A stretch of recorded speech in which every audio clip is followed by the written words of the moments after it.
চৌঠা মে result out, তার আগে বিভিন্ন স্ট্রংরুমের ছবি আপনাদের সামনে তুলে ধরবো। শহর থেকে জেলা বিভিন্ন স্ট্রংরুমে একেবারে কড়া নিরাপত্তা ব্যবস্থা আঁটোসাঁটো করা হয়েছে, সেই ছবি দেখতে পাচ্ছেন। Shakhawat Memorial, David Hare training college, Khudiram অনুশীলন কেন্দ্র, এগরা, কাটোয়া, কালনা, বিভিন্ন জায়গায় স্ট্রংরুমে কড়া নিরাপত্তা ব্যবস্থা। এই মুহূর্তে একবার নিরাপত্তার ছবিটা আমরা সরাসরি জানবো। আমাদের প্রতিনিধি সুকান্ত মুখোপাধ্যায় রয়েছেন। সুকান্ত, দেখো, যত সময় গড়াচ্ছে তত কিন্তু আঁটোসাঁটো নিরাপত্তা যেটা রয়েছে সেটা আরও বাড়ানো রয়েছে। এবং তোমাকে দেখানোর চেষ্টা করছি শাখাওয়াত যে মেমোরিয়াল হাই স্কুল, যেখানে ভবানীপুর বিধানসভা কেন্দ্রের গণনা কেন্দ্র করা হয়েছে। গতকালকে মুখ্যমন্ত্রী এখানে আসেন এবং সেই সময় বাইরে বিজেপি কর্মী সমর্থকরা একেবারে গেটের সামনে চলে আসে, সেখানে বিক্ষোভ করতে থাকেন। ঠিক এই জায়গা থেকে দিয়ে আজকে কিন্তু এই যে গণনা কেন্দ্রের বাইরে নিরাপত্তা অনেকটাই দুর্ভেদ্য দুর্গে পরিণত করা হয়েছে। দেখা যাচ্ছে সেন্ট্রাল ফোর্স, নির্বাচন কমিশন এবং কলকাতা পুলিশের তরফে বাইরের দিকে যে গেট রয়েছে সেটা পুরোপুরি তাদের ডিপ্লয়মেন্ট সেখানে রয়েছে। ভেতরে শুধুমাত্র সেন্ট্রাল ফোর্স রয়েছে। ভেতরে যারা কাজ করতে যাচ্ছেন তাদের নির্দিষ্ট পরিচয়পত্র দেখালে বা তাদের বৈধতা থাকলে তবেই কিন্তু ভেতরে যাওয়ার অনুমতি মিলছে। এবং সবথেকে গুরুত্বপূর্ণ হচ্ছে এই স্কুলের সামনের এই যে রাস্তা, যেটা একেবারে সামনের দিকে গিয়ে থিয়েটার রোডকে কানেক্ট করছে, অন্যদিকে যে সমস্ত কমপ্লেক্স বা শপিং মল রয়েছে সেই সমস্ত জায়গার গাড়ি ছাড়া কোনো গাড়িকে কিন্তু এর ভেতরে পর্যন্ত অ্যালাউ করা হচ্ছে না। এবং সেইখানে আসার আগে সেই প্রত্যেকটা গাড়িকে কিন্তু নোট ডাউন করা হচ্ছে এবং এভাবেই প্রত্যেকটা রাস্তার মোড়ে ব্যারিকেড করে দেওয়া হয়েছে। সেন্ট্রাল ফোর্সের এক কোম্পানি সেটাকে বিভিন্ন ভাগে ভাগ করে প্রত্যেক 50 মিটার দূরত্বে বা কয়েক হাত দূরত্বেই তাদের কিন্তু একটা করে ডিপ্লয়মেন্ট করা হয়েছে, যাতে কোনো রকম ভাবে অবৈধ জমায়েত, যাতে কোনো রকম ভাবে অশান্তি তৈরির চেষ্টা না হয়। শুধুমাত্র তাই নয়, অর্থাৎ গতকালের পর আজ একেবারে নিরাপত্তা ব্যবস্থা জোরদার করা হয়েছে। কিন্তু গতকাল ঠিক কি হয়েছিল? ইভিএম এ কারচুপির আশঙ্কায় মমতা বন্দ্যোপাধ্যায় গতকাল এই শাখাওয়াত মেমোরিয়াল স্কুলে পৌঁছে যান। 4 ঘন্টা পর সেখান থেকে বেরোন মমতা বন্দ্যোপাধ্যায়। পাল্টা শাখাওয়াত মেমোরিয়াল স্কুলের বাইরে বিক্ষোভ দেখানো হয় বিজেপির তরফে। তৃণমূলের গাড়ির সামনে বিজেপি কর্মীদের সঙ্গে বিক্ষোভে সামিল হন এক গুজরাতি যুবকও। গোটা ঘটনা চলাকালীন ফেসবুকে লাইভ করছিলেন তিনি। আর ওই যুবক ভবানীপুরের ভোটারই নন।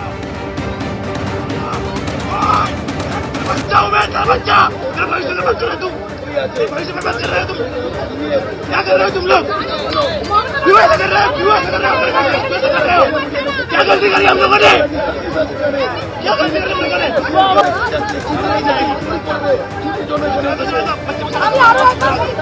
आपके बच्चे गाड़ी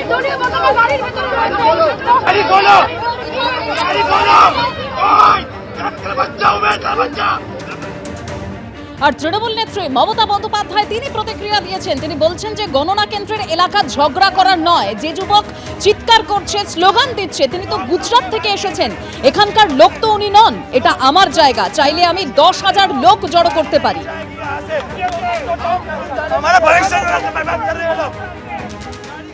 सब पार्टी के लिए वो तो ह्यूमन बीइंग है ना। पॉलिटिक्स में रोज चलेगा, झगड़ा भी चलेगा, लेकिन हम तो ये नहीं चाहते हैं कि लोकतंत्र को वोट जबरदस्ती दखल किया जाए।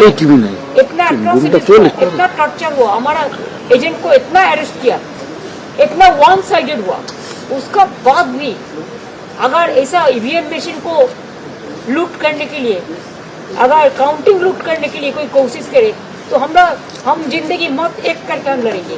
और हम सब कैंडिडेट, सब चीफ इलेक्शन एजेंट को, जितना भी पार्टी है, सबको बोलते हैं आपका हक है, आप देखभाल कीजिए, but don't quarrel. This is not the place for quarrel. Counting का डेट में होता है, एक साइड और एक पार्टी रहता है और एक साइड एक पार्टी रहता है, और लोकतंत्र भी चलता है, प्रेस भी एक साइड में रहता है। लेकिन ये तो ठीक नहीं है। हम आने से स्लोगन शाउटिंग करेंगे तो हम बोले तो वो तो गुजरात से आया स्लोगन शाउटिंग करने के लिए। इधर का लोकल गुजराती नहीं है जो फेसबुक में लाइव कर रहा था, मैंने देखा, मेरे को पास भेजा पेज। लेकिन आप बोलो हमारा तो एरिया है, हम 1 सेकंड में बोलेगा तो कॉल इंसिडेंट से हम 10,000 लेके इधर में खड़ा कर देंगे। हमको बाहर से ले आने का जरूरत नहीं। গতকাল রাত 8:15 নাগাদ এই শাখাওয়াত মেমোরিয়াল স্কুল অর্থাৎ গণনা কেন্দ্রে পৌঁছন মমতা বন্দ্যোপাধ্যায়। প্রায় 4 ঘন্টা পর সেখান থেকে বেরিয়ে এই গুজরাতি যুবকের ছবিও দেখান মুখ্যমন্ত্রী। गाड़ी खोलो, गाड़ी खोलो, ओए, तेरा बच्चा हूँ मैं, तेरा बच्चा, तेरा भविष्य में मत चले तुम, भविष्य में मत चल रहे हो तुम, क्या कर रहे हो तुम लोग? क्यों ऐसा कर रहे हो? क्यों ऐसा कर रहे हो? क्या गलती करी हम लोगों ने?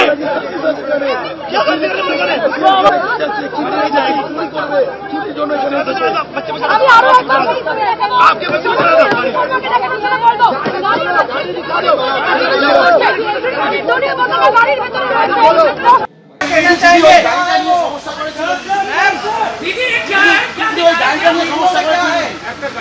से है, उन्होंने फेस टाइम लाइव कर रहे हैं। आप लोग फेस टाइम देख लो ना, फेस टाइम लाइव कर रहे हैं।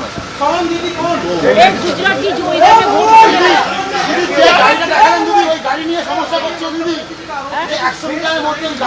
আর এরপর ওই দীপ প্রজাপতি নামে ওই যুবক তিনি স্বীকার করে নেন যে তিনি গুজরাট থেকে এসেছেন, তিনি ভবানীপুরের ভোটারও নন। তার দাবি তিনি পশ্চিমবঙ্গে আত্মীয়দের বাড়ি বেড়াতে এসেছেন। ममता बंदोपाध्याय आपका वीडियो वो सामने रखिए, वो कहा दावा किया है कि ये भवानीपुर का वोटर नहीं है, गुजरात का वोटर है, मेरे यहाँ पे आया है और यहाँ पे आके बवाल मचा रहा है। आपका क्या बयान है? सबसे पहले तो मैं उनको बोलना चाहता हूं कि मैं भारत देश का नागरिक हूं, मैं भारत देश का युवा हूं, मुझे कहीं भी घूमने का हक है और मैं घूम सकता हूं और कोई भी विचारधारा किसी को भी समर्थन कर सकता हूं। मैं बंगाल में मेरे रिश्तेदारों को मिलने आया हूं, मैं यहाँ पे घूमने आया हूं।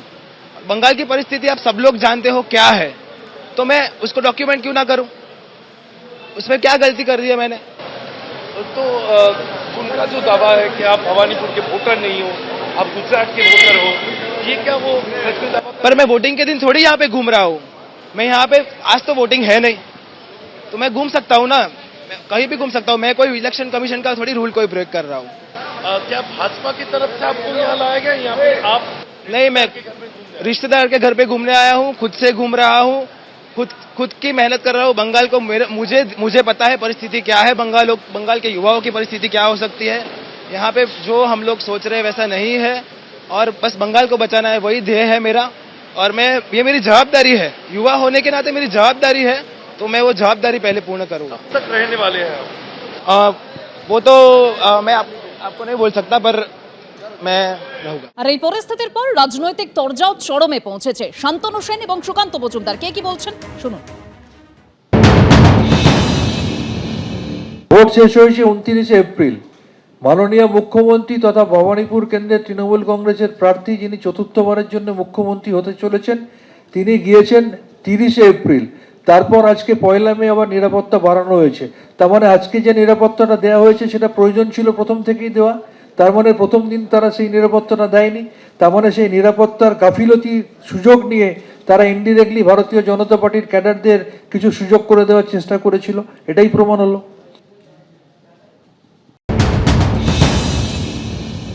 দেখুন, গতকাল সকালে প্রথমে মমতা বন্দ্যোপাধ্যায় তার কর্মীদের উদ্বুদ্ধ করার জন্য একটা মেসেজ দিলেন যে 200-র বেশি সিট নিয়ে নাকি উনি ফিরছেন। কিন্তু উনিও তো জানেন ভেতরে যে কী হতে চলেছে। স্বাভাবিকভাবে সন্ধে আসতেই ওনার তখন আর উনি নিজের ইমোশনকে ধরে রাখতে পারলেন না। উনি বুঝে গেছেন যে বিরোধী দলের ভূমিকা আগামী দিনে পালন করতে হবে। বিজেপির সরকার তৈরি হচ্ছে, তো বিরোধী দলের ভূমিকা পালন করতে চলে গেলেন, ধর্ণা দিতে চলে গেলেন। 4 ঘন্টা ধর্ণা দিয়েছেন, আগামী দিনে আরও ধর্ণা দেবেন বিরোধী দলের ভূমিকা পালন করতে গিয়ে, বিরোধী দলনেত্রীর ভূমিকা পালন করতে গিয়ে। তো গতকালই মমতা বন্দ্যোপাধ্যায় ডিফিট অ্যাকসেপ্ট করে নিয়ে, পরাজয় স্বীকার করে নিয়ে বিরোধী দলের ভূমিকায় অবতীর্ণ হয়ে গেছে। গতকাল থেকে অবতীর্ণ হয়ে গেছেন। উনিও বুঝতে পেরে গেছেন যে তৃণমূল কংগ্রেস হারছে, বিজেপির সরকার তৈরি হচ্ছে। দেখুন, গতকাল সকালে প্রথমে মমতা বন্দ্যোপাধ্যায় তার কর্মীদের উদ্বুদ্ধ করার জন্য একটা মেসেজ দিলেন যে 200-র বেশি সিট নিয়ে নাকি উনি ফিরছেন। কিন্তু উনিও তো জানেন ভেতরে যে কী হতে চলেছে। স্বাভাবিকভাবে সন্ধে আসতেই ওনার তখন আর উনি নিজের ইমোশনকে ধরে রাখতে পারলেন না। উনি বুঝে গেছেন যে বিরোধী দলের ভূমিকা আগামী দিনে পালন করতে হবে, বিজেপির সরকার তৈরি হচ্ছে। তো বিরোধী দলের ভূমিকা পালন করতে চলে গেলেন, ধর্ণা দিতে চলে গেলেন। 4 ঘন্টা ধর্ণা দিয়েছেন, আগামী দিনে আরও ধর্ণা দেবেন বিরোধী দলের ভূমিকা পালন করতে গিয়ে, বিরোধী দলনেত্রীর ভূমিকা পালন করতে গিয়ে। তো গতকালই মমতা বন্দ্যোপাধ্যায় ডিফিট অ্যাকসেপ্ট করে নিয়ে, পরাজয় স্বীকার করে নিয়ে বিরোধী দলের ভূমিকায় অবতীর্ণ হয়ে গেছে। গতকাল থেকে অবতীর্ণ হয়ে গেছেন। উনিও বুঝতে পেরে গেছেন যে তৃণমূল কংগ্রেস হারছে, বিজেপির সরকার তৈরি হচ্ছে। আর এই পরিস্থিতির পর রাজনৈতিক তরজাও চরমে পৌঁছেছে। শান্তনু সেন এবং সুকান্ত মজুমদার কে কি বলছেন শুনুন। ভোট শেষ হয়েছে 29 এপ্রিল। মাননীয় মুখ্যমন্ত্রী তথা ভবানীপুর কেন্দ্রের তৃণমূল কংগ্রেসের প্রার্থী, যিনি চতুর্থবারের জন্য মুখ্যমন্ত্রী হতে চলেছেন, তিনি গিয়েছেন 30শে এপ্রিল, তারপর আজকে 1 মে আবার নিরাপত্তা বাড়ানো হয়েছে। তার মানে আজকে যে নিরাপত্তাটা দেওয়া হয়েছে সেটা প্রয়োজন ছিল প্রথম থেকেই দেওয়া। তার মানে প্রথম দিন তারা সেই নিরাপত্তাটা দেয়নি। তার মানে সেই নিরাপত্তার গাফিলতির সুযোগ নিয়ে তারা ইনডিরেক্টলি ভারতীয় জনতা পার্টির ক্যাডারদের কিছু সুযোগ করে দেওয়ার চেষ্টা করেছিল। এটাই প্রমাণ হলো।